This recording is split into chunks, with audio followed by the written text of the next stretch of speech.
Kamusta mahal kong mga taga-subaybay, maligayang pagdating sa aking channel.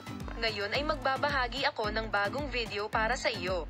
Huwag kalimutang mag-subscribe sa aking channel at panoorin ang aking video. Suportahan kami at ibahagi ang iyong mga saloobin sa amin sa seksyon ng mga komento upang laging malaman ang tungkol sa mga video ni Ayla Turkoglu at Halil Ibrahim Ceyhan. Ang aktres na si Halil Ibrahim Ceyhan at ang aktres na si Sila Turkoglu ay pumasok sa World House sa isang lihim na seremonya na ginanap sa kamanghamanghang lungsod ng Dubai, na may isang sorpresa na ikinagulat ng mundo ng entertainment. Ang kanilang lihim na kasal, na maingat na inayos upang protektahan ang kanilang privacy, ay nahayag na ngayon at nagpasindak sa mga tagahanga at media sa kanilang fairy tale na pag-iibigan.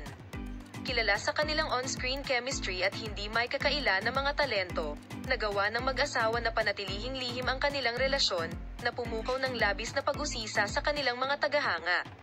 Ang balita ng kanilang tahimik na kasal sa Dubai ay nagpapataas sa himpapawid ng misteryong bumabalot sa kanilang love story. Ang desisyon ni Halil Ibrahim Ceyhan at Sila Turkoglu na manumpas sa nakasisilaw na lungsod ng Dubai ay nagpapakita ng kanilang pagpayag na magdaos ng isang taos-puso at liblib na pagdiriwang.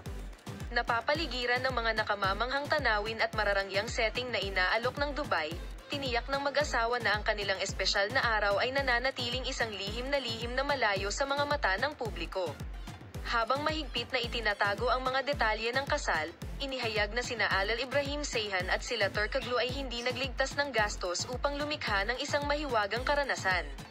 Ang mga mag-agarang lugar ng Dubai at ang first-class hospitality ay walang alinlangang nagdagdag ng dagdag na ningning sa kaganapan, na nagbibigay ng magandang backdrop para sa iyong mga get-together.